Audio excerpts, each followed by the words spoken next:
personales y existe esta escala de la Organización Mundial de la Salud. ¿Cómo se define? La espiritualidad se define como la dimensión dinámica de la vida del ser humano que se relaciona como nosotros, como individuos o como comunidades, cómo experimentamos, expresamos, cómo buscamos el significado, el propósito, la trascendencia, esas cosas como que ennoblecen al ser humano. Todo eso se involucra a lo espiritual y la forma en la que logramos conectarnos con lo que estamos viviendo, con el momento, con nosotros mismos, con los demás, con la naturaleza y con lo sagrado. Esa es la definición de espiritualidad en consenso, digamos, entre se trabaja en esta dimensión. Entonces, esto ya está estudiado, esto se estudia, sobre todo los que más han avanzado en esto, todos los de enfermedades crónicas, cuidados paliativos, porque es muy importante eso, pero también se ha estudiado en otras áreas, en otras enfermedades, y los datos indican que hacer un enfoque, tratar, aparte de tratar lo social, lo mental, lo físico, tratar a la persona en su área espiritual, asistirla, cuidarla, mejora los resultados de la salud de los pacientes. Hay estudios en pacientes con enfermedades renales crónicas, pacientes con enfermedad cardiovascular crónica, que mejora incluso la adherencia al tratamiento, pacientes hipertensos, en que el enfoque y los que tenían mejor, digamos, que calificaban mejor en esas escalas de cómo estaba su ajuste espiritual, religioso y creencias personales, tenían mejor una relación, eso todavía falta mucho por estudiar, ¿sí? Pues tiene una mejor adherencia a los tratamientos y mejores resultados en salud, así, en salud palpable, ¿no? Y al revés, las creencias espirituales y religiosas negativas, por ejemplo, un paciente con cáncer que lo recibe como esto es un castigo divino, o esto se alinearon los astros contra mí, todo está mal, todo no tiene sentido nada. Esa forma de pensar, que hace parte de la vida espiritual, esa forma de pensar se causaba angustia y se relaciona con peores resultados en salud, con llevar peor la quimioterapia, con afrontarla peor. O sea, que es una cosa que importa, ¿sí me entiendes? Que muchas veces no se habla, pero está ahí y puede ser la causa de que la persona lo esté pasando mal, que esté sufriendo, ¿sí? Aumenta la carga de la enfermedad. Entonces, pues la invitación es que asumamos, imagínate cómo es de compleja la salud, como para que yo vaya y que otro me lo cure, que otro me trate todo. Es imposible, es imposible. Entonces, la invitación en esta charla es, a medida que vayamos hablando, es que reflexionen acerca de su salud. No piensen de los demás, que siempre es como que, ay, sí, esto para mi tío, esto para mi abuela, esto no. Y ese primero, en cada uno, ¿vale? De pasar de un papel pasivo a un papel responsable, ¿sí? Y un papel, sí, bueno, esto es importante para mí, ¿sí? Para mejorar su salud con un enfoque integral. Entonces, si eso es estar sano, si es que hay esa armonía, ese bienestar en todas esas áreas, ¿cómo estamos diseñados? ¿Sí? Vamos a buscar así. ¿Cómo estamos diseñados? Bueno, pues de la misma definición de salud es casi que podemos sacar cómo estamos hechos, ¿sí? Física, mental, social, espiritual. Entonces, tenemos una parte, me encanta esta imagen de la casa, tenemos, bueno, y aquí tenemos esta imagen, la sacó la inteligencia artificial. Yo le puse el contenido y la sacó yo, a mí me gusta esa imagen, mira, me vino el pensamiento. Bueno, resulta que tenemos una parte física, orgánica, que es como la fachada de la casa, que es la que interactúa con el mundo, con los arbolitos, con los paisajes, con los demás, se llama dimensión socioambiental. Eso, si no hay agua potable, si no hay luz, si no hay una porquería, pues la gente se enferma y se muere, ¿verdad? Esa dimensión es muy importante, ¿sí? Que la parte social. Y esa parte orgánica interactúa con ese mundo y con los otros seres humanos que nos rodean. Pero también todos tenemos la parte de adentro de la casa, que es lo más importante, ¿sí? La parte interior, toda esa parte mental, emocional, de decisiones, es un mundo que a uno se le puede pasar mil cosas por la cabeza en un día, de pensamientos, de sentimientos, de decisiones, pero que a mí algo que me interesa mucho es que esa parte interior no es solamente influenciado por lo que pasa afuera, sino también es influenciado por todo el bagaje que traemos, ¿sí? De nuestra historia vital, nuestro pasado, cómo nos educaron, los valores que tenemos y nuestras creencias. Entonces, vivimos cada uno de nosotros interactuando día a día con el mundo exterior, pero también con nuestro mundo interior. Y así funcionamos, en esa interacción y en esa comunicación, ¿sí? Consciente e inconscientemente. A diferencia de los animales, los seres humanos tenemos un componente de una búsqueda incesante de aceptación, de seguridad, de significado, de trascendencia, que influye en todo lo que hacemos, en por qué hacemos lo que hacemos, y influye en la forma como respondemos a las circunstancias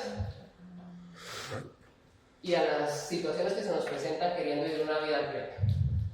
Bueno, ¿cuántos perros ustedes han visto que se empiezan a preguntar por qué estoy aquí, cómo estoy aquí, habrá vida en otro planeta? ¿Cuántos perros han visto preguntarse eso? ¿Cuántos elefantes han visto ustedes que construyen una estatua, un monumento para que yo pase la historia y todo el mundo sepa que fui el elefante más guapo de todo el mundo? ¿A cuántas ceremonias religiosas han ido de monos? Al bautismo, al bonito, Ustedes, eso nos diferencia. Ahora, la inteligencia artificial, ¿qué cosas hacemos nosotros que no hace la inteligencia artificial? Es curioso porque cuando llegaba esto me hacían firmar un consentimiento y dice eso, pero es responsable de todo lo que haga. O sea, como él es muy listo, hace todo, hace tal, pero la parte moral, ética, él te puede decir algo que no está bien, tú tienes que tomar la decisión. Claro, está la diferencia entre la inteligencia artificial y yo. De mirar si eso es adecuado o no es adecuado para el público al que me voy a dirigir. Y eso lo tengo que juzgar yo en mi mundo interior, lo que considero yo adecuado o no adecuado, y lo que pienso y creo que ustedes consideran adecuado o no adecuado. ¿Sí?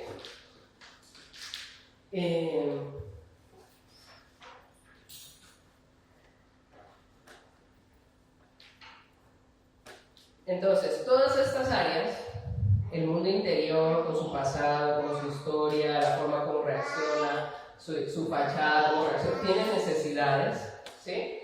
Y funciona, es como un círculo cromático. Podemos decir, aquí está el área mental, aquí los sentimientos, aquí mi pasado, aquí mi... Pero en la práctica, yo lo puedo dividir así, pero en la práctica todo está mezclado.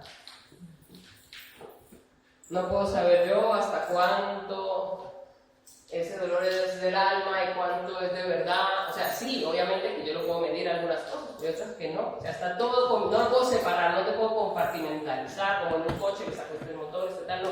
Está todo aquí junto, ¿sí? Mezclado. Y encima, somos tan complejos que estas áreas tienen como niveles de profundidad, le llamo yo, ¿sí? Como una manzana. Tú tienes la cascarita, ¿sí? Pero si escarbo un poquito, puedo llegar hasta lo profundo de la manzanita, ¿no? Y así es, cada área tiene sus niveles de profundidad, lo más profundo, lo más íntimo, lo que casi nadie conoce, incluso nosotros no conocemos, ¿sí? Pero, aunque esté profundo y sea un poco desconocido para los demás, al final es lo que está motivando. A mí me pasa mucho en la consulta, después de media hora sale el problema, de verdad que era, ¿sí? Pero hay que llegar hasta que la persona ha analizado, hasta que la persona ha reflexionado, sale el problema, porque tenemos niveles de profundidad. Esto es muy fácil de entender con lo físico. Bueno, con lo físico es lo más sencillo. Por ejemplo, a mí me puede doler algo, o me puedo sentir mal, o puedo tener pánico. Esos son como los síntomas, los signos externos. Pero si yo profundizo, ¿verdad? Vamos a hacer un análisis de no sé qué, vamos a hacer una resonancia, vamos a hacer un TAC, vamos a hacer una biopsia. Todos esos son niveles de profundidad que estamos avanzando hasta que llegamos a un diagnóstico. Es lo mismo en el área emocional, en el área espiritual, en el área social. A nivel aparente, hay como una máscara al principio de que hay algo, hay una ansiedad. Una ansiedad, ¿no? ¿Quién no está preocupado con esto? Pero si empezamos a escarbar, podemos llegar a la raíz de esa ansiedad, es a lo que me refiero, ¿sí? A lo que está realmente, cuál es el sufrimiento, ¿sí? Y el problema de que no hagamos ese trabajo es que no se soluciona el problema. Por ejemplo, digamos que a mí me está doliendo aquí, tengo una apendicitis. Yo me puedo tomar un Nolotil, que es un analgésico, y se me pasa el dolor. Y me voy a trabajar porque yo me tengo que tomar algo, porque ya no puedo ir al médico, porque no tengo tiempo, porque estoy muy ocupado. Y me voy y se me quita. Superficialmente he solucionado el problema. Pero en lo profundo, ¿qué va a pasar? Si es una apendicitis, se va a ir a peor, hasta que se estalle el apéndice. Yo tengo un amigo que le pasó eso. Le consultó a su hermana o sobrina que es médico, que me duele aquí, que tengo dolores raros, me parecía apéndice por acá. Digo, tómate un paracetamol, una viscapina, fue una vez, pero él se lo siguió tomando. Paracetamol cada 8 horas, está. Cuando llegó al hospital, tuvo peritonitis, tuvo cuidados intensivos, pancreatitis, ya se complicó. Pues no. Y con niños, pues tristemente nos pasa también. Pero, por un ejemplo, ahora en la parte emocional es lo mismo. ¿Qué hago? Me tomo un lorazepam y aquí no ha pasado nada, no va a trabajar, ¿verdad? Es igual. Pero si yo no lo trabajo, no se va a mejorar el problema. No va a desaparecer con el lorazepam. El lorazepam, le digo yo a los pacientes, como el paracetamol de las emociones. Te ayuda a encontrarte mejor ese momentito. No te soluciona el problema, y si lo tomas mucho, te puede producir problemas por tomarlo ya. Y pues mucho peor que el paracetamol, porque el paracetamol también tiene problemas si abusamos de él. Pues por eso es importante entender eso, ¿vale? Que tenemos que considerar todo nuestro ser y que tenemos que tratar los problemas de verdad, ¿sí? El problema de fondo. Un ejemplo claro de el problema que si yo no lo trato, esa parte emocional, me puede afectar la parte física también, la parte orgánica. Y un ejemplo claro es el estrés, vamos a verlo. El estrés, digamos que podemos considerarlo inicialmente como un problema emocional, como un sentimiento. No, pero la diapositiva primero. La diapositiva primero. Sí. Vale. Bueno, el estrés, cualquiera ha estado así, en algún momento de su vida, es una tensión, es una sensación de tensión que experimentamos cuando nuestro organismo, cuando todo nuestro ser está intentando responder a muchas demandas, aunque sea una pero muy intensa, que sobrepasan nuestra capacidad de afrontamiento. Es subjetivo porque no todos tenemos la misma capacidad de afrontamiento, ¿vale? Entonces, para que entendamos un poco el estrés, vamos a mostrar un test que si lo queréis lo podéis hacer en casa. Ahora no os distraigáis, no entréis en esta... Ponéis en Google test de estrés autopercibido, y si ponéis OFU, me pareció que el de la OFU estaba muy bien organizado para hacerlo, pero es el mismo. Entonces, para que entendamos un poquito el estrés, vamos a leer algunas de las preguntas. Espérate que aquí... Este es en el último mes, entonces usted mira ahí, váyase contestando. Pero ahí van a hacer. ¿Con qué frecuencia has estado afectado por algo que ha ocurrido de forma inesperada? Pocas veces, te pasa todos los días o de vez en cuando. En el último mes, ¿cuándo te has sentido incapaz de controlar las cosas que estaban pasando, las cosas importantes, los niños, lo que sea? La tercera, ¿te has sentido tú mismo y dices, estoy nervioso, estoy estresado? La cuarta, ¿con qué frecuencia has manejado con éxito, has podido superar los pequeños problemas irritantes o te superó y explotaba y fue terrible? En el último mes, ¿con qué frecuencia sientes que has afrontado efectivamente los cambios que te están ocurriendo? Que lo están llevando bien. Perdí el trabajo, pero ahí vamos. O esto me está superando.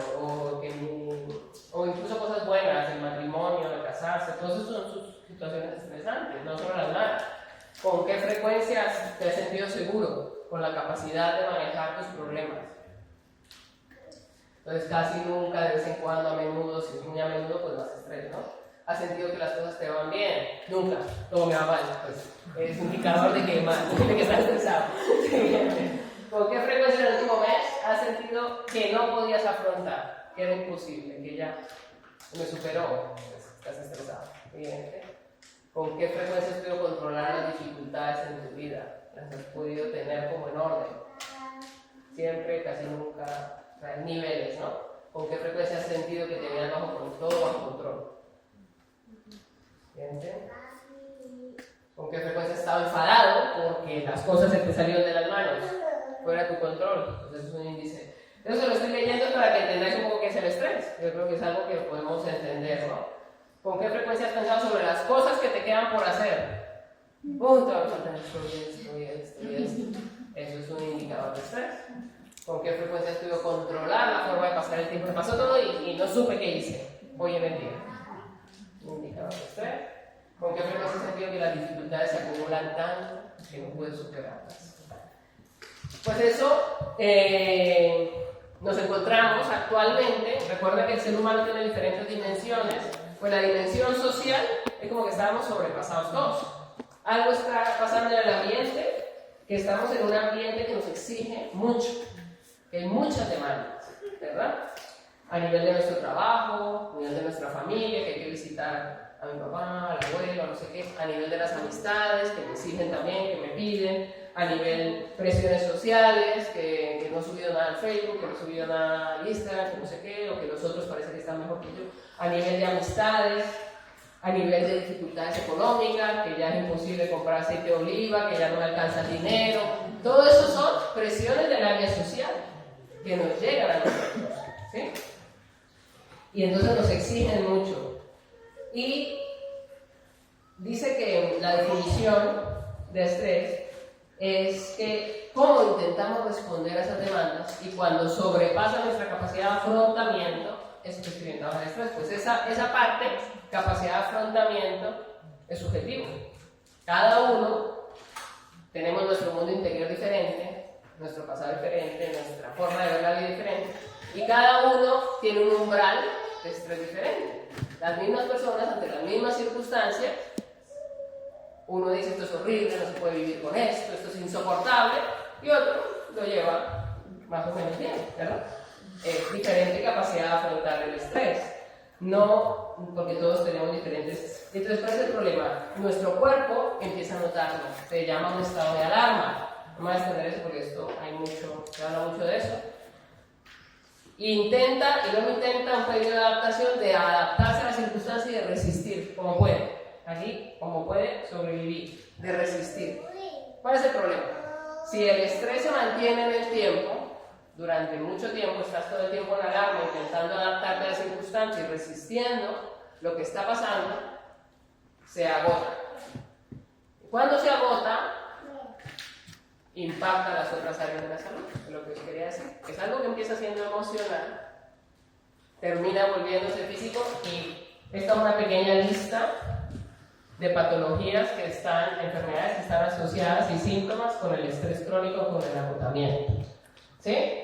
Como ponía en mi caso, dolores de cabeza, tics, temblores, insomnio, pesadillas, ansiedad, boca seca, la tensión arterial que se sube, asma, problemas estomacales, indigestión, dispepsia, vómitos, diarrea, cólicos, una enfermedad ulcerosa, se puede enfermar poliuria, impotencia, bueno.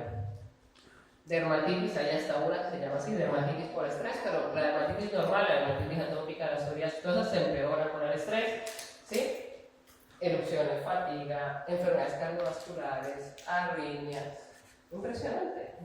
Es tu cuerpo. Empezó siendo un problema emocional, pero al cronificarse, tu cuerpo ya no pudo más.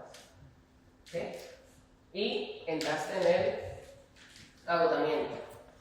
Ahora, eso es para ver que hay una relación entre la dimensión mental, física, social, espiritual, y aunque yo esté muy bien, yo soy la persona más estable del mundo, con toda mi vida interior, vamos, equilibradísima, mental, social, tal, ¿sí?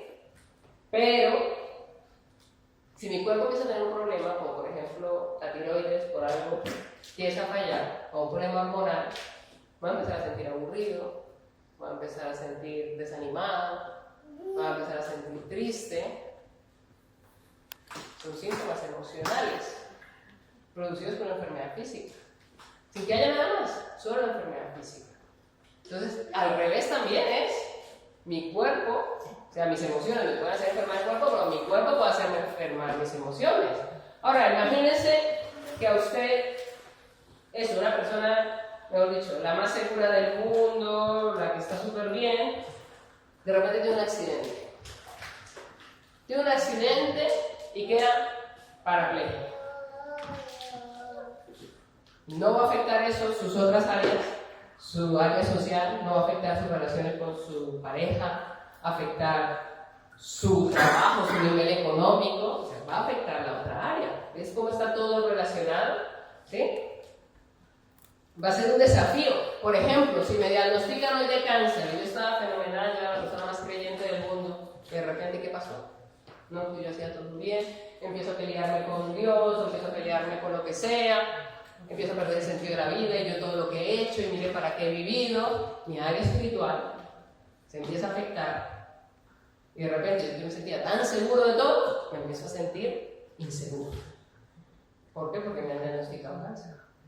¿Sí? Así nos afecta.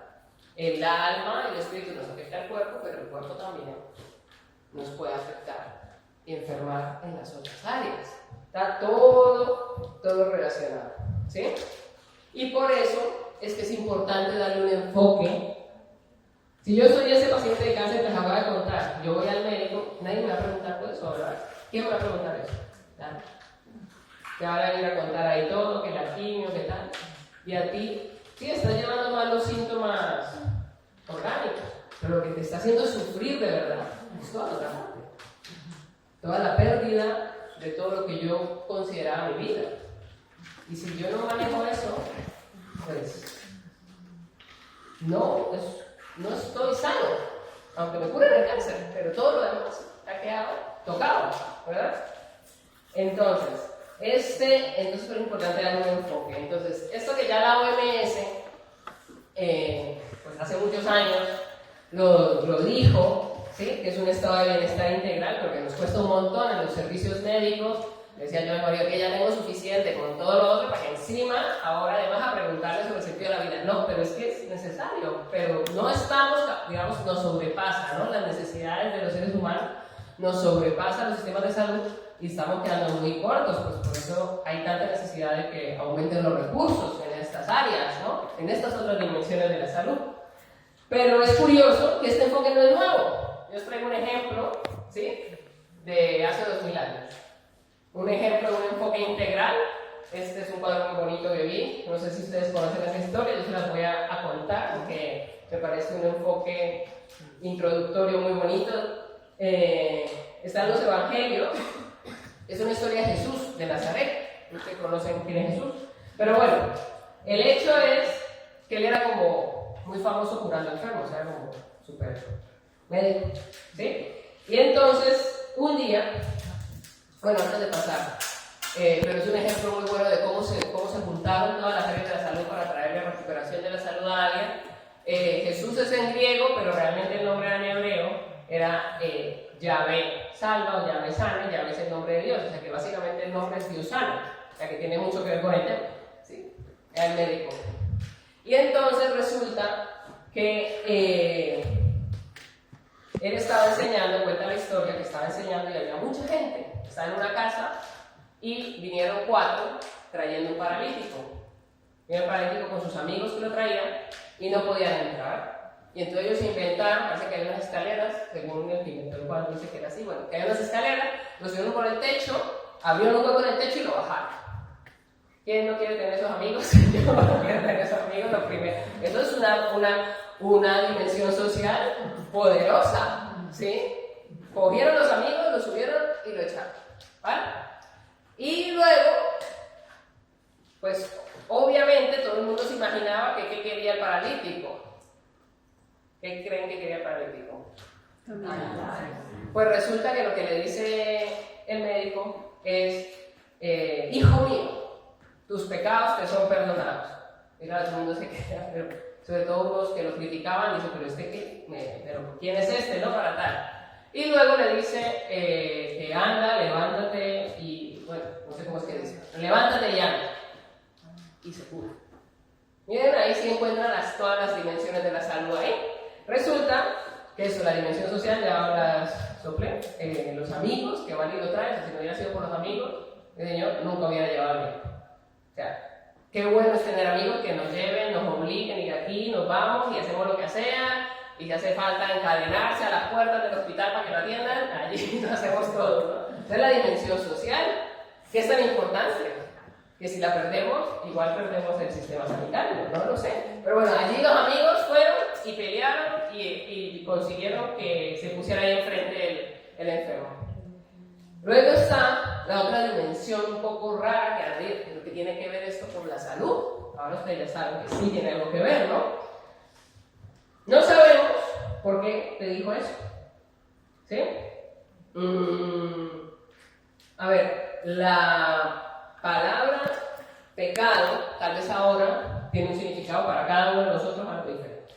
Pero en esa tenemos que mirar en esa cultura, en ese contexto religioso, que era, resulta que el significado es errar en el blanco. Es como que usted tiene un camino trazado por un creador divino, amoroso, tiene un camino, y usted se desvía del camino, cualquier pequeño error, o grande o pequeño, eso es pecado. Entonces, cuando él le dice, tus pecados te son perdonados, es decirle como, todo eso no importa, usted está otra vez en el camino, a la plenitud. ¿Sí? No sabemos que, por ejemplo, puede ser que él tuviera culpa, no sabemos porque estaba paralítico.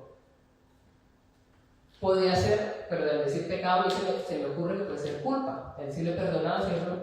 Ya eso está resuelto. Eso es un tema profundo. ¿Cuántos no hemos tenido aquí sentimientos de culpa que no nos están dejando funcionar adecuadamente?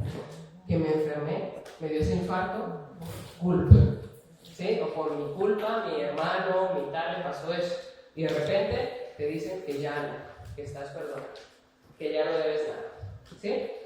O también podría ser pecado de otra persona. Bueno, no lo sé. El hecho es que quedó arreglado ahí. ¿Sí? Y también le dice, hijo mío. Y estaba hablando como era para todos los que estaban ahí, para los que creían, y algunos no creían, él era como un representante de Dios. Era como si Dios mismo le estuviera aceptando, le estuviera hablando con afecto. Cuando en esa sociedad, esas personas paralíticas eran como los rechazados. Entonces no podían ir al templo, no podían hacer nada. Y de repente le dice, hijo mío. O sea que le sana la parte también afectiva y espiritual, porque de repente ya como que estoy bien con Dios, aquí por qué tal. Y puede que todo eso estuviera influyendo en su parálisis, porque nadie nos ha dicho que estaba paralítico de verdad, o puede que sí, yo creo que no. Pero el hecho es que todo eso está influyendo. Y al final se levanta. De un enfoque de hace 2000 años, puede haber otros ejemplos, ¿sí? Pero es que lo que quiero decir es que esto no es ninguna cosa nueva. Esto es algo que se sabe hace mucho, que necesitamos enfocar nuestra salud de una manera íntegra. Entonces, ¿cómo poner en práctica este enfoque hoy? Aquí les doy algunas sugerencias y que son las que me han servido a mí, son las que le digo a mis pacientes y es las que os quiero compartir. ¿Vale? Bueno, la primera es identificar la raíz. Ya os he ido más o menos hablando de eso y es algo que es muy importante. Entonces, algunas enfermedades, como por ejemplo las enfermedades infecciosas, que eran la mayoría hasta hace unos años, como la malaria o una amigdalitis, el COVID, en principio, tienen un origen, ¿no?, físico. Un bichito viene y nos hace daño. No más. ¿Sí? Nos puede afectar las otras áreas, pero en principio tiene esa raíz. Pero hay otras enfermedades que su origen, cuando me refiero a la raíz, me refiero al origen, puede estar en otras dimensiones. Entonces, por este ejemplo, porque imagínate que yo tengo un jardín. Para que el jardín esté bonito, ¿sí?, yo tengo que quitar las malas hierbas. Pero yo soy un poquito perezoso. No quiero ser yo quiero el jardín bonito, pero cojo y corto un poquito así por encima. ¿Qué va a pasar con la mala hierba? Va a volver a salir, que no es por ahí, por el otro. Si yo quiero de verdad tener el jardín bonito, ¿qué me toca hacer? Coger y ponerme día de trabajo, escarbar y cogerme a arrancar malas hierbas. Tengo que llegar al fondo del problema.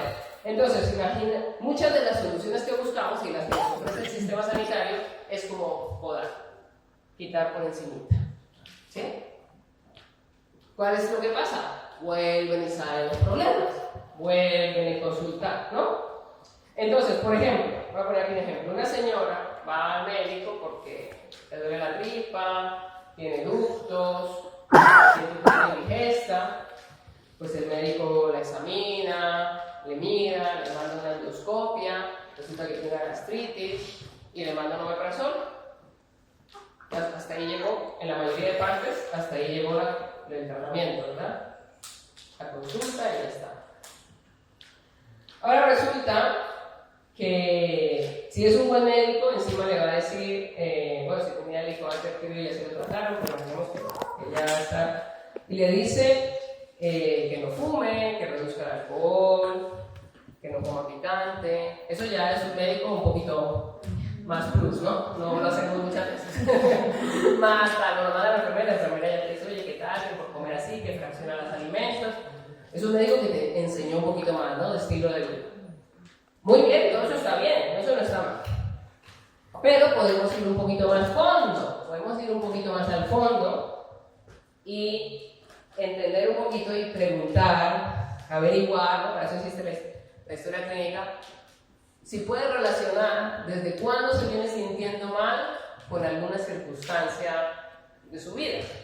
Desde cuándo está así, si usted lo relaciona con algo, le suelo preguntar, yo, ¿usted relaciona estos síntomas con algo?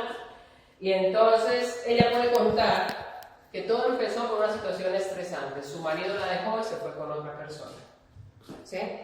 Y ahí, esa situación, ella puede decir, podemos identificar. Y entonces ya puede contar que no es solo la gastritis, que además viene sintiendo ansiosa, temerosa, triste, ¿sí? No duerme bien por las noches, nada grave, pero está con eso.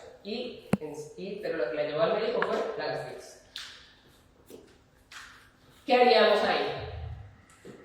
Pues mandarla al psicólogo o a la enfermera, que alguien le dé consejos para manejar la ansiedad, ¿verdad? Para mejorar el sueño, para mejorar el ánimo, ¿sí? Pero podemos profundizar un poquito más, podemos meternos un poquito más en el trapo, podemos hablar un poquito y, por ejemplo, ¿no será que esta paciente, no será que ella, bueno, ¿usted qué opina de su marido? ¿Cómo está su corazón respecto a su marido? Puede que ella esté muy enfadada, muy amargada, ¿sí? Sería lo normal, ¿no? Lo lógico, que tenga esas molestias, ¿sí? Pues la amargura nos enferma, todo nuestro ser. Puede que los síntomas de angustia, de ansiedad, en cierta forma, y la rabia y la ira que le genera, esté detrás de muchos de los síntomas del insomnio y de la gastritis, ¿sí? Y si esta persona lograra perdonar a su marido, quedar en paz en su corazón, con ella misma, con Dios, con lo que sea, quedar en paz, puede que muchos de los síntomas de ansiedad y de estrés se bajaran, no digo que inmediatamente, pero si lo que la raíz venía de ahí, de que no había superado esa situación, de que no lo había sanado, si la raíz venía de ahí, el que yo le mande omeprazol no va a curar, o le va a mejorar, pero a los meses igual, o luego se le va a empezar a caer el pelo, o le va a salir no sé qué en las manos, ¿sí? Porque está llevando un estrés crónico, de un origen mental, que nadie lo está viendo, ¿sí? Puede estar todo lo demás en su vida bien, pero tiene una situación que le está costando afrontar de manera permanente en el tiempo, la está estresando y la está enfermando, ¿sí? Entonces, por ejemplo, a mí me pasó, yo, lo que te comenté, tenía dolores de cabeza y me tomé un paracetamol, como todo el mundo. Yo sabía, no fui al médico porque soy médico y sabía que no era nada grave, ¿sí? Que no tenía ningún síntoma raro, que se me desviaba la mirada, nada. Yo con el paracetamol ya está. Luego al otro día, otra vez, con el paracetamol, al otro día, o sea, no eran nada grave, pero eran constantes, o sea, eran molestos, ¿sí? A veces no hacía falta tomar ningún paracetamol, estaba el dolorcito ahí, aguantando. Yo me podía quedar en eso, aquí empepada forever, ¿sí? Y además me notaba un poquito tensa el cuello, tenía tensión y yo siempre eso del cuello, el dolor, tal, pues hacía un poquito de ejercicio, estiramiento, en la consulta, yo empecé a hacerla por la consulta, que estaba muchas horas, por lo del COVID, pues era de ahí el dolor, ¿no? Hacía ejercicios y tal, y ayudaba, todo eso ayuda. El paracetamol funciona, o sea, me quitaba el dolor de cabeza, ¿sí? Pero un día caí en cuenta que esos dolores me daban cuando estaba en situaciones de estrés, cuando la consulta tenía un retraso más largo de lo habitual, tenía más pacientes de lo habitual, o el paciente era un poquito difícil, no quería hacer lo que uno le estaba diciendo, entonces empezaba a discutir, y ahí me empezaba a dolor de cabeza. Me empecé a dar cuenta que tenía relación con el estrés, y en especial me di cuenta por una situación que sucedió. Yo estaba a punto de empezar una clase online, un curso online, y me llama mi madre después de que mi padre estaba enfermo. Me llama mi madre para decirme que mi papá está muy nervioso, muy alterado, que hable con él para tranquilizarlo. Hablar con él no es 2 minutos, sino media hora. Entonces yo no puedo porque va a empezar la clase. Y no atendí a mi padre, y inmediatamente el dolor de cabeza. Y justo la clase, adivinen cuál era el tema de la clase. Ansiedad. Era sobre la ansiedad. Y yo no había identificado que el dolor de cabeza era un síntoma de ansiedad. Yo pensaba ansiedad por lo normal, ¿no? Estar angustiado, palpitación, sensación de ahogo. No, resulta que en mi caso, el dolor de cabeza era un síntoma de ansiedad. En otra persona puede ser la gastritis, por ejemplo. En otra persona, yo le digo a los pacientes, cada uno el cuerpo le habla de alguna forma, ¿no? A mí me hablaba con el dolor. Y entonces, eso está bien, pues ya me di cuenta que esa ansiedad, pues ya me iba a ver, pues tendré que hacer respiración, tendré que pensar, calmarme un poco, pero puedo llegar, no me gusta tomar medicación, pero yo me puedo tomar algo para la ansiedad. Pero podemos llegar más profundo. ¿Qué estaba detrás de esa ansiedad? ¿Por qué esas cosas me estaban produciendo ansiedad? Es la pregunta. ¿Por qué eso me estaba produciendo ansiedad? Y llegué a la conclusión que en mi caso, no digo en todos los casos, había un problema de orgullo y en la parte espiritual de incredulidad. Pero de orgullo, ¿en qué sentido? En el sentido de que yo quería tener todo bajo control. Y cuando las cosas se salían de mi control, pues luchaba por tener el control, por intentar que la consulta saliera bien, que todo saliera bien, que todo el mundo estuviera atendido. Y me daba dolor de cabeza porque era imposible, me superaba, y entonces esa frustración de no poder tenerlo y querer tenerlo, que era el orgullo, me daba dolor de cabeza. Y me di cuenta. Y entonces ahí empecé el trabajo de la humildad, que la humildad es decir, reconocer las limitaciones. No puedo con todo, no puedo tenerlo todo, tengo que decir que no a ciertas cosas, tengo que aprender a decir que no tengo tal, y eso me ayudó un montón a entenderlo. Pero me surgió otro problema, y es el tema espiritual. Si yo no tengo el control, porque ya reconozco que es imposible, que no soy Dios, ¿hay alguien que sí lo tiene? ¿O no? Yo digo que creo en Dios, pero mi ansiedad me está mostrando que no estoy confiando en Dios. Entonces son dos cosas diferentes, ¿sí? Creo, pero yo tengo que solucionarlo todo, ¿sí? Porque si no, en la práctica es como si no creyera, ¿sí? O sea, imagínense todo lo que llegó un dolor de cabeza. ¿Hasta dónde de profundo me estaba hablando? ¿Sí? A eso es lo que me refiero. Al día de hoy el dolor ha mejorado muchísimo, ya no me da tanto. Pero cuando me da, es en las mismas situaciones. ¿Sí? Tengo una charla, y me ha dolido la cabeza por estar aquí, no mentira. Pero si me empieza, es a ver, no tengo el control, no soy yo, no sé tal, ¿sí? Y eso me funciona junto con el paracetamol o a veces sin el paracetamol, se me da dolor de cabeza. Entonces, si ves algo autogestionado, y eso es lo que os invito, ¿sí? A que podamos trabajar en eso, ¿no? Obviamente que no fue la primera ni fue fácil, pero cuando ya uno dice, ahora puede ser, pues a veces se te enciende, ¿no? El bombillito y das con el que es, ¿no? Entonces, en mi caso, pues eso, en la parte espiritual, pues me sirvió mucho acercarme más a Dios y orar, entregar las preocupaciones y confiar que de verdad sí que existe y sí que Él sí tiene el control, que yo no, ¿vale? Entonces, la idea es que veamos que el cuerpo nos está hablando, ¿sí? Nos está invitando a levantar la tapa y mirar un poquito más al fondo. La otra estrategia, que tiene mucho que ver con la anterior, es reconocer tus emociones. o inteligencia emocional, le había puesto inicialmente, pero bueno, ya me fui. Entonces, nuestro cuerpo, todos tenemos los órganos de los sentidos, ¿verdad? Vista, olfato, tacto, gusto, ¿sí? ¿A quién le gusta sentir dolor? ¿Quién dice, me encanta? Yo, mi actividad favorita, que me claven un cuchillo, me encanta el dolor. No, ¿verdad? Nadie.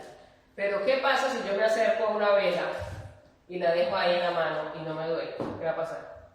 No va a quemar. No me va a dar cuenta. O si no tengo el olfato para oler. Entonces, el dolor, el tacto, y en ese caso el dolor, me está mandando una señal para protegerme. No es un enemigo, es para que yo coja y quite la mano. ¿Sí? Igual pasa con las emociones. Las emociones, la ira, la tristeza, el miedo, y las buenas, la alegría, el asco, todas estas emociones no son malas. Puede que no nos guste experimentarlas, pero no son ni buenas ni malas, son amorales, son como los sentidos. Tienen una función. Tienen una función de decirte que algo está pasando. Es una señal que te está queriendo decir algo. ¿Sí? Entonces, así como respondemos a las advertencias que nos manda nuestro cuerpo, ¿sí? Nos sabe caliente, lo retiramos, así tenemos que aprender a responder, a reconocer y a responder a nuestras emociones. Entonces, me puse este de un auto, dirán, ¿por qué? Porque las emociones son como el tablero de un auto, empieza a salir la señal, ¡pi, pi! Empiezas a enfadar, ¡pi, pi, pi! Y yo puedo ver la señal y hacer que no existe. Hagamos que no existe, pongo una cinta, pegar un celo aquí, negro, desaparece la señal, ya está. Y eso se llama suprimir. Suprimo la emoción. Ignoro la señal. También puedo enfadarme con la señal. Y esta señal otra vez aquí, ¿por qué otra vez la señal? Toma, ya vas a aprender, no tienes por qué volver a salir nunca en la vida. Y exploto contra todo el mundo. O puedo decir, voy a detener el coche un momento, me voy a parar aquí al lado, o voy a llevarlo al taller a ver lo que está pasando. Mira, me está saliendo una señal. Si ya sé lo que significa, pues muy bien, hacerle caso. Si no sé, pues voy al mecánico que me diga, me está saliendo esta señal, ¿qué será? Eso es lo que hay que aprender a hacer, ¿vale? La supresión de las emociones, que es una negación consciente, también la inconsciente, pero la supresión que es cuando ignoramos nuestros sentimientos. De pronto son muy dolorosos y los ignoramos y preferimos no afrontarlos. ¿Sí? Esta supresión ya está estudiada, les cuento, nos enferma. La supresión de la ira, por ejemplo, está relacionada con la depresión, pero también con la bronquitis. También está relacionada con la enfermedad cardiovascular, ¿sí? Con aumentos de tensión alta, con problemas digestivos, del colon, ¿sí? Incluso con el cáncer, como se puede imaginar. Suprimir, no afrontar esa emoción, esa situación, ¿sí? Y en especial la ira está muy estudiada. Y cómo, imagínate que en el paciente con cáncer, a mí me sorprendió en un estudio, los que tenían esa tendencia a suprimir la ira por toda la situación del cáncer, por lo que fuera, en relación con, ya después del diagnóstico, en relación con el tratamiento, les daba más efectos secundarios la quimioterapia. Más vómitos, más dolores de cabeza, increíble. ¿Sí? O sea que es importante aprender esas habilidades emocionales. ¿Sí? Que a veces de pronto en nuestra familia, lo que sea, aprendimos de que hay que ignorarlas, ser como si no existieran. Pues aunque sea doloroso, hay que afrontarlas. ¿Sí? Otra forma, dice, pues yo todo lo que viene a la cabeza lo voy soltando a todo el mundo. Esa es la explosión indiscriminada de emociones. ¿Sí? Pues ese puede que sea saludable para él. Se relajó. Después de eso quedé tan a gusto. Le dije hasta que se iba a morir y quedé tan a gusto conmigo misma. Pero ¿cómo quedó el otro? Nos lleva a que la dimensión social falle. Y si falla la dimensión social, si te deja tu marido, si tu hija te odia, pues vas a empezar a tener también un problema. O sea que no fue tan saludable, ¿no? Esa explosión de ira o explosión de emoción, ¿verdad? te puede llevar a conductas agresivas, no se ha pasado, ¿no? Conduciendo el coche, de repente alguien se suelta, salta, empieza a perseguir al otro, ¿sí? Esa explosión indiscriminada puede llevarlo hasta cometer un accidente, pegarle un puño al otro y terminar en la cárcel, y ser conductas peligrosas, ¿no? Tampoco es una forma saludable de responder. La forma saludable de responder a nuestras emociones es reconocerlas. Reconocer la emoción es implica tomar una conciencia de que te está sucediendo. Estoy triste. Y poner ese nombre. Y a veces da vergüenza reconocer. Es que muchas veces lo que pasa es que nos da vergüenza reconocer, por ejemplo, que lo que dijo esa otra persona me afectó. Yo quiero decir que no pasó nada. A mí como que se me respalda. Pero tu emoción te está diciendo que estás mintiendo. Y los demás muchas veces se dan cuenta porque tu lenguaje verbal no cuadra con el no verbal. A mí no me importa, esto así lo ¿Ya? El orgullo es tenaz. Nos puede llevar a querer suprimir la emoción.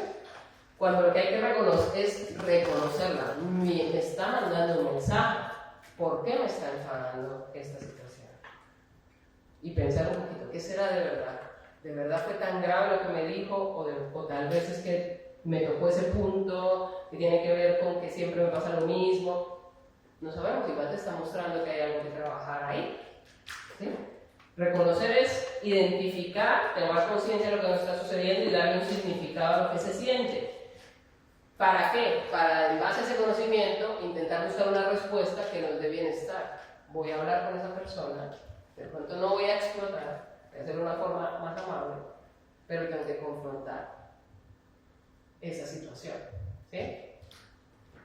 O tengo que tomar una decisión, porque esta situación me está haciendo sentir triste, por ejemplo, ¿sí? Y yo la estoy ignorando. Entonces, eso muchas veces necesita valentía, ¿sí? Para afrontar el dolor. En una clase de duelo, el duelo, sabéis que damos lorazepam muchas veces para que, pobrecita, que no sufra tanto, que no llore. Pero resulta que algunos estudios, no digo que esto que sea 100% válido, lo equivocarme, parece que hacer esos tipos de conductas hace que el duelo se prolongue más en el tiempo, que no se solucione. Porque el duelo para superarlo, pero se supera, pero para llevarlo mejor hay que, decía un psicólogo, hay que abrazarlo, o sea, hay que confrontarlo, hay que asumirlo. Se murió, me duele, ya no está. Y afrontar eso es difícil, ¿sí? Ponerte cara a cara con tu sufrimiento, ¿sí? No es fácil, pero es la forma en que tu cuerpo te está diciendo afróntalo, respóndelo, levanta la tapa y busca alguna manera de solucionarlo. Si no puedes solo, busca ayuda. Pero ignorándolo, va a pasar como la apendicitis. Se va a reventar. ¿Sí? Y muchas depresiones son duelos no tratados, ¿sí? O mal manejados, mal asumidos, que no se han afrontado, ¿sí?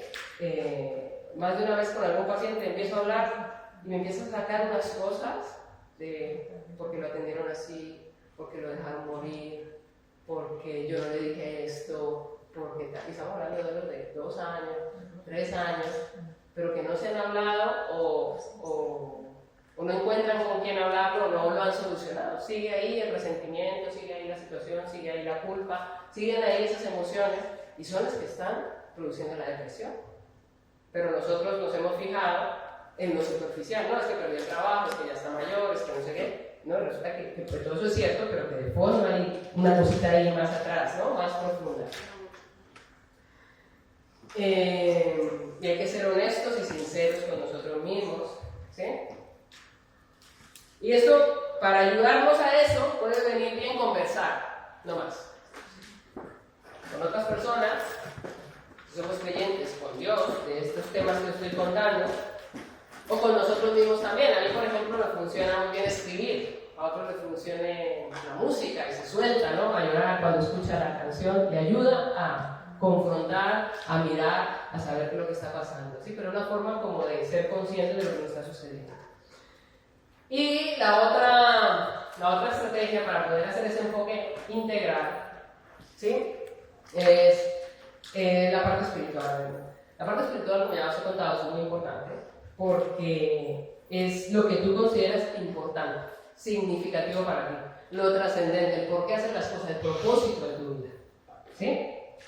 Entonces es importante saber cuáles son tus fuentes de esperanza, cuáles son tus fuentes de fortaleza. Todo eso incluye las fuentes de esperanza, de consuelo. ¿Qué cosa te hace sentir mejor? ¿Sí? ¿Qué cosa te da significado, paz? Te hace sentir amado, te sientes conectado. Eso es muy profundo. ¿Sí? Pero todo eso es importante, evaluar nuestras creencias, y eso va a determinar lo del umbral del estrés. No es lo mismo. Si yo tengo todas esas fuentes más o menos, no me va a abrumar tanto en ciertas situaciones, ¿sí?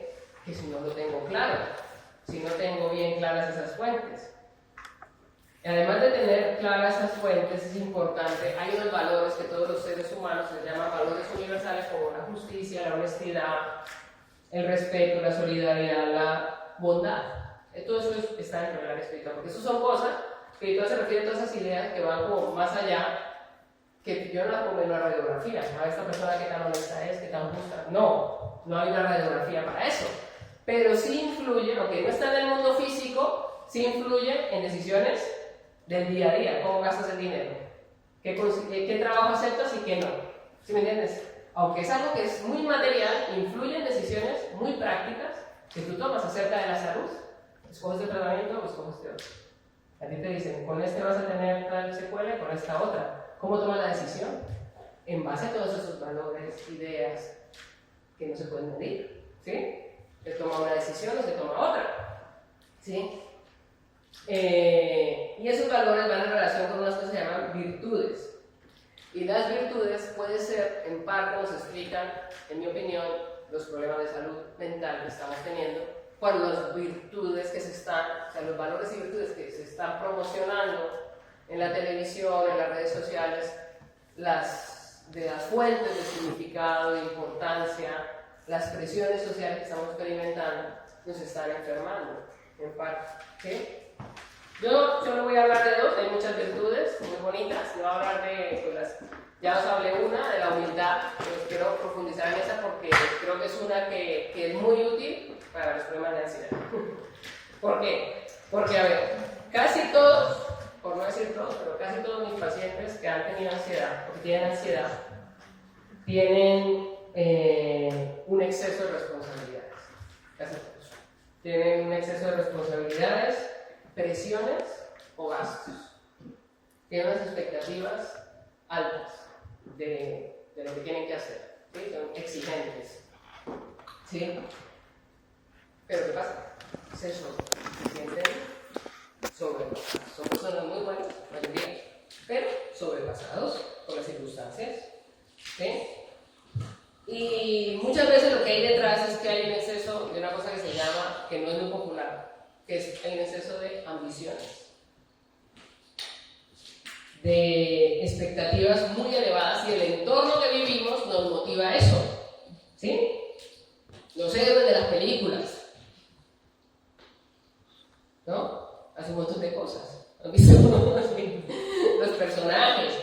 Entonces nos presiona a que no siempre nos tenemos que ver como súper exitosos, siempre tenemos que estar súper positivos, siempre tenemos que estar que tú puedes con todo, no te quejes, mira, sal adelante. Entonces nos cargamos, y luego estamos todos tomando pastillas que no podemos para la ansiedad que tenemos.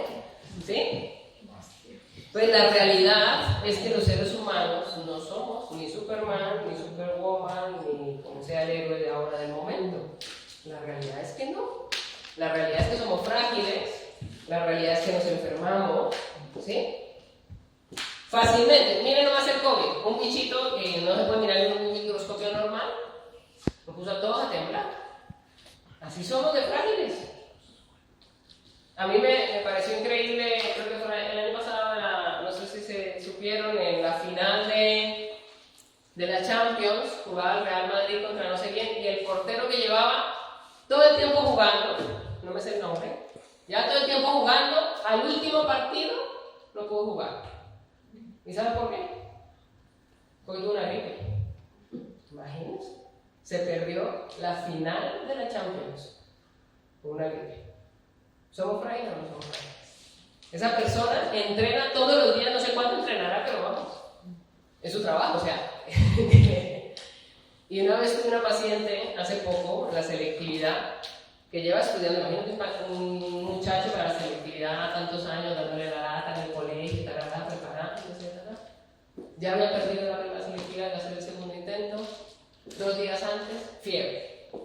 Ya mi consulta desesperada, de urgencias, ¿no? Y yo, ¿cómo le voy a decir que con lo que yo le voy a dar, le prometo aquí que pasa mañana va a estar bien? Ella quería que le diera un antibiótico, no le hagan antibiótico.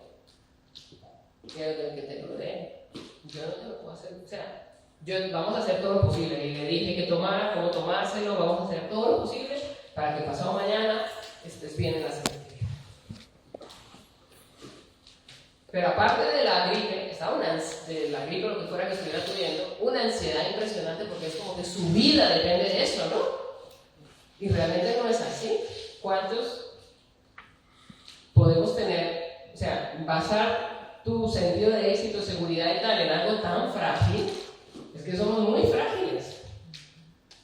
Hay que basarlo en algo un poquito más profundo. O sea, mire, vamos a hacer todo lo posible, tú vas a hacer todo lo posible para presentar la prueba. Si no pasa la prueba, yo sé que va a ser horrible, la vas a pasar muy mal, son otros 6 meses, otro tiempo, no sé cuánto de volver a estudiar, pero tampoco es el fin del mundo. O sea, tienes vida, tienes salud, tienes muchas cosas valiosas, ¿sí? Que hay que poner en perspectiva a veces las metas, ¿sí? Hay que ponerlas un poquito en perspectiva los valores, porque es que si no nos estamos haciendo un mundo que otro niño por allí de África nos veía y estos todos ricos con esas ansiedades, mírenme a mí, porque estamos basando nuestra seguridad y nuestra autoestima en cosas muy superficiales, o sea, que son importantes, pero que no son las más fundamentales, ¿sí? Entonces, todo esto porque es importante preguntarnos ¿por qué valgo? ¿Por lo que hago o por lo que soy? ¿Tengo una dignidad intrínseca solo por ser humano o no? Y la realidad es que sí, que somos únicos, que cada uno es igual, nadie tiene la misma huella digital que tú, nadie tiene la misma combinación de cromosomas que tú. Esa es la realidad. Y eso que es realidad en tu cuerpo es también realidad en tu mundo interior que hablábamos. No hay nadie. Eres único con una única combinación de historia, de pasado, de dones, de habilidades. Tienes un valor intrínseco. Pero muchas veces el problema, por eso es que la virtud de la humildad es tan bonita, porque la hipercompetitividad nos hace creer la mentira que tenemos que hacer para valer. Y eso te genera motivaciones incorrectas. Te genera conflictos con los demás, porque si yo tengo que hacer para valer y el otro hace más que yo, ¿qué significa? No. Que yo no valgo, ¿verdad? Pero de fondo, detrás de ese conflicto, hay un error en mi forma de pensar. Es muy profunda, es espiritual. El error es pensar que necesito hacer para valer y que el otro lo puede hacer mejor que yo, ¿sí? Y eso también nos puede llevar a que asumamos responsabilidades porque tenemos que demostrar que valemos. Entonces asumimos más responsabilidades de las que somos. Porque si yo digo no, significa que yo soy incapaz y el otro sí, entonces significa que yo no valgo. Y lo que está ahí es importante, es el tema del valor. Y esa falsa idea que tengo me va a llevar a un exceso de responsabilidad, ese exceso de responsabilidad me va a llevar a un estrés, a una ansiedad, que manteniendo en el tiempo me va a llevar a una enfermedad. ¿Sí? Hay una cosa que se llama reactividad cardiovascular y es como tu tensión se sube y tu pulso se acelera en relación a estas tensiones. Y hay personas que tienen más reactividad que otras. O sea que una cosa que parece una tontería, que no lo es, como estas cosas de las ideas, los valores, cómo estoy reaccionando y tal, me puede llevar a una tensión alta, ¿sí? A una arritmia, a un infarto, ¿sí? Si ves cómo esas áreas son muy importantes y a veces no las estamos valorando, no las estamos manejando. Y otra virtud que va de la mano con la humildad, y es cómo manejamos la ira, es la mansedumbre. La mansedumbre es la cualidad que modera la ira y sus reacciones desordenadas. No es que yo suprima la ira, es que respondo de una forma amable, suave, apacible, ante una agresión. Eso se necesita una firmeza increíble.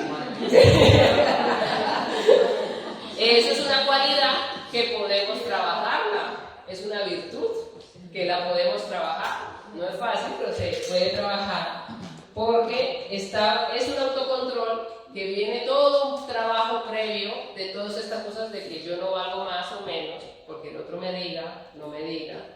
Si yo estoy seguro de quién soy, da igual lo que el otro diga, no me tengo por qué defender y no voy a reaccionar con ira. Pero no porque yo me esté aguantando, sino porque de verdad no me estoy enfadando. Es increíble. Poder llegar a esa virtud es increíble. ¿Sí? Es fuerza bajo control. Estoy tan seguro de lo que soy, de lo que hago, de lo que sé, de lo que tengo, pero también sé que el otro tiene otras capacidades, otras habilidades, sé cuáles son mis limitaciones, sé a dónde voy, sé a qué tal, que no me estreso. ¿Me parece increíble? Pues eso se llama mansedumbre.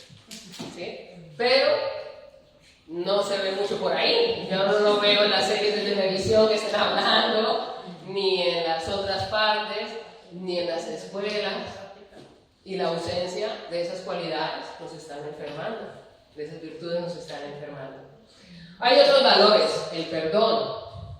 Les voy a contar un caso de hace nada. Una paciente que tiene sus problemas de salud, yo digo que no los tenga, los tiene sus hernias discales, tiene su fibromialgia, tiene sus problemas, pero lleva unos meses que no puede controlar el dolor. No os puedes ni imaginar la lista de medicamentos. Cuando llegó a la urgencia, con la misma urgencia, era una cosa impresionante de parches de mórfico, de medicamentos que usamos para el dolor y no había forma, nada le quitaba el dolor. Y iba por eso, no me acuerdo por qué iba. El hecho es que en un momento, después de que digo que eso se llega después de no sé cuánto de tiempo, que gracias a Dios no tenía mucho paciente, le digo yo la veo a usted muy delgada. Empieza a llorar la señora, tenía un dolor de columna, o sea, atención. Y me dice, es que no como mucho desde hace 10 meses que falleció mi marido. Ahí vemos, vamos llegando más profundo de la causa del mal control del dolor. Ok, seguimos hablando. Y no sé por qué, ya ahora mismo no me acuerdo, realmente se le cambió la cara cuando empezó a hablar de sus cuñadas. Porque sus cuñadas intentaban un cotilleo impresionante de que si el marido tenía otras, se imaginan. ¿Sí? Y esa rabia se le notaba en la cara como cambia, como tal. Y digo, wow, esa tensión que ella está manejando, esa ira suprimida, puede estar detrás del mal control del dolor. No digo que el dolor puede que sea porque tiene de verdad algún vago, pero el que no se controle con, o sea, que esté con nada, es muy raro. Pero pasa mucho, que no se controla con nada, porque hay algo que lo está disparando. Claro, no lo puede decir mucho, que sea aprobado, perdonar. Pero claro, no es tan fácil, porque el problema de la amargura es que tú tienes la razón. Y tienes razones para estar enfadado. Ese es el problema, entonces suena muy injusto. Entonces trabajarlo no es tan fácil, tienes que hacer que sea de verdad coherente con tu sistema de creencias el dar el perdón. ¿Sí? Pero es una virtud que, por ejemplo, a esa persona, estoy segura que le ayudaría muchísimo. Otra es la gratitud. Yo empiezo a quejarme que todo está mal, no sé qué, y de repente no nos ha pasado, de repente alguien te hace caer en cuenta, mira todo lo que tiene y te cambia. De repente ya tu dolor no es tan importante, aunque te siga doliendo, pero la gratitud. Todos esos valores. Tengo otro caso, ya para terminar, es muy bonito, de un paciente con cáncer, superviviente de cáncer, ya lo había superado, cáncer de colon, una persona de 50 años, ya lo había superado, pero por la radioterapia quedó que no puede trabajar, le tocó incapacidad permanente. 50 años, un hombre, podéis imaginar, que antes hacía de todo. Y de repente no puede porque no tiene fuerza, de la columna, quedaba con unos problemas como hormigueos en los brazos, en las piernas, por consecuencia de una neuropatía por la terapia, la quimioterapia. Y entra en una depresión, como ha sobrevivido al cáncer, pero está deprimido, porque se siente que no sirve para nada. Y fue bonito ver cómo él obviamente tuvo que tomar su antidepresivo, iba a mi consulta para el control del antidepresivo y empezó a cambiar su actitud con dos cosas. La primera, que darse cuenta que su valor no era solo hacer, que tenía otras habilidades, no solo físicas, y podía ejercerlas. Y que lo que él antes hacía y ahora no, los demás, que era su familia, tal vez algunos no lo entendían, aceptar eso, aceptar que no todo el mundo tiene que entender mi situación, pero puedo trabajar la humildad, que es lo que él trabajó de aceptar sus límites, decir que no, decir, mira, yo puedo ayudar a mi madre en esto, pero ya no puedo ayudar en esto, y afrontar y no huir, porque él huía, ¿sí me entiendes? No iba a las situaciones familiares, no iba a tal, porque cuando él iba se sentía que lo estaban presionando, sentía que le estaban, aunque nadie se lo decía de frente, él tenía esa sensación, ¿sí? Y todo eso parece tontería, pero todo eso estaba detrás de la depresión y los dolores. Y él pudo como solucionar el problema, hablar con sus hermanos, tal, o sea, no cambió porque las personas, los demás muchas veces no cambian, pero yo sí puedo aceptarlos así, ¿sí? Ya acepto que mis hermanos son así, y ya acepto que yo soy así, y ya he puesto mis límites. Eso le ayudó mucho. Y lo otro que le ayudó mucho fue encontrarle un sentido a lo que le había pasado. Porque no le encontraba sentido. Y su fe en Dios pues se había deteriorado, pero de repente encontró consuelo en ayudar a otros.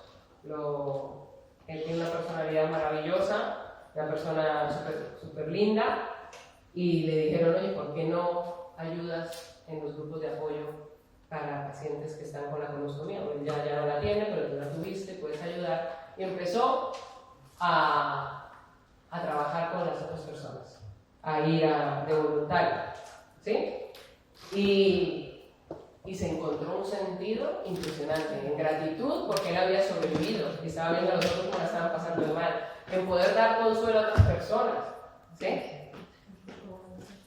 Esa dimensión de su área espiritual, llamémosla así, y emocional, ayudó muchísimo a que él mejorara su depresión y mejorara también sus síntomas físicos. No del todo, no es mágico, él sigue con sus problemas, sigue con sus secuelas, porque la quimio hizo lo que hizo, ¿sí? Pero lo puede llevar, no es lo mismo llevar un dolor que yo no entiendo, que yo no sé, que no sé para qué estoy aquí, que tal, a encontrarle como una explicación, como un sentido a todo y poder disfrutar la vida a pesar de tener una discapacidad. Entonces, esa persona está experimentando mejor salud, si vamos a la definición, aunque tiene todavía una secuela de enfermedad, pero tiene mejor salud que la que tenía antes.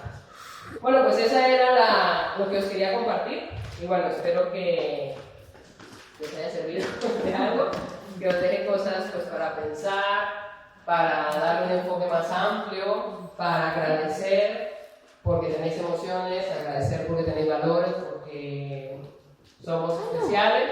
Y nada, muchísimas gracias por haberos quedado hasta este momento.